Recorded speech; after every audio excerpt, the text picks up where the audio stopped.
Terima kasih atas kesempatan ini.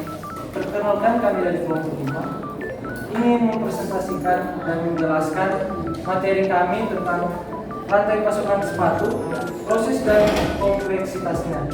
Namun sebelum itu singkat kami perkenalkan nama. Perkenalkan, nama saya Johan Munyo. Nama saya Isti Samuel. Nama saya Medi Rutan.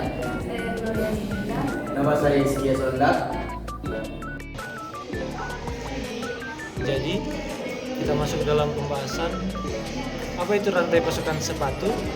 Jadi, rantai pasokan sepatu adalah serangkaian langkah yang melibatkan berbagai pihak dan aktivitas untuk memproduksi, mendistribusikan, dan akhirnya menjual sepatu ke konsumen akhir. Proses ini mencakup mulai dari penyediaan bahan baku, manufaktur, distribusi ke toko, hingga akhirnya produk tersebut dibeli oleh konsumen.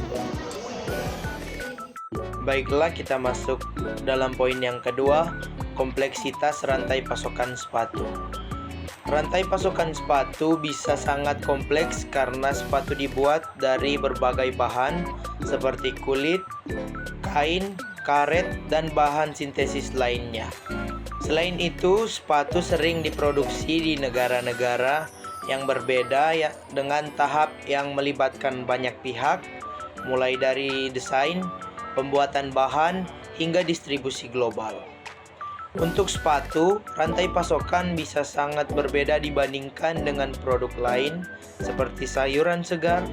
Misalnya untuk sepatu, kita harus mempertimbangkan tahap-tahapan seperti desain, pengadaan bahan baku, manufaktur, pengiriman ke gudang atau pengecer, dan akhirnya penjualan ke konsumen. Baiklah, saat ini kita masuk dalam rantai pasokan sepatu.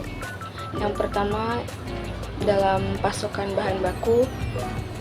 Bahan baku seperti karet, kulit, kain nilon, dan plastik dipasok ke pabrik manufaktur. Misalnya karet mungkin berasal dari negara penghasil karet seperti Thailand, sementara bahan tekstil bisa berasal dari Cina. Selanjutnya yaitu manufaktur. Setelah bahan baku tersedia, pabrik di negara seperti Vietnam atau Indonesia akan merakit bahan-bahan ini menjadi sepatu. Proses ini termasuk pemotongan bahan, perakitan bagian-bagian sepatu, pengepakan, dan kontrol kualitas. Selanjutnya adalah distribusi.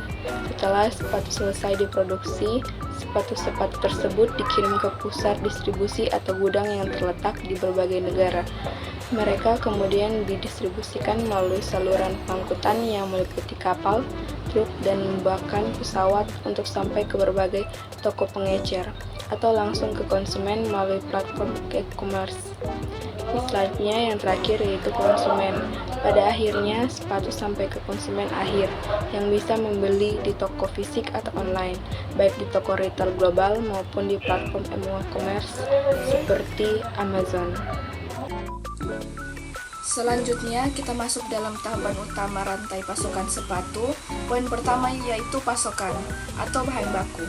Tahapan pertama adalah penggandaan bahan baku yang diperlukan untuk membuat sepatu ini, termasuk karet untuk sol, kain atau kulit untuk bagian atas sepatu, dan bahan sintesis untuk aksesoris tambahan. Bahan baku ini berasal dari berbagai negara di seluruh dunia.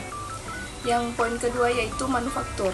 Setelah bahan baku tersedia, mereka dikirim ke pabrik manufaktur di negara-negara dengan biaya tenaga kerja yang lebih rendah.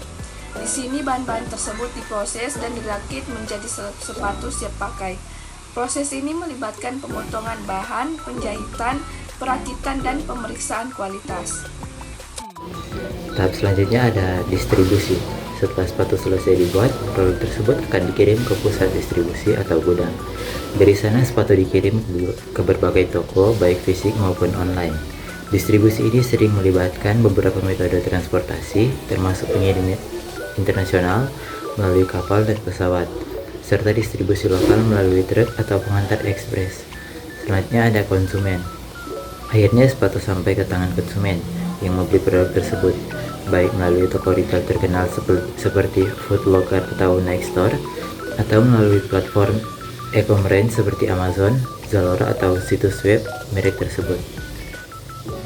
Jadi kesimpulannya, rantai pasokan sepatu melibatkan banyak langkah dari pengadaan bahan baku hingga produk jadi sampai ke tangan konsumen.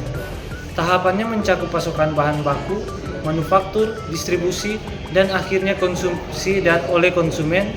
Setiap tahap ini memerlukan berbagai pihak di seluruh dunia untuk menghasilkan produk sampai ke konsumen tepat waktu dengan kualitas yang baik.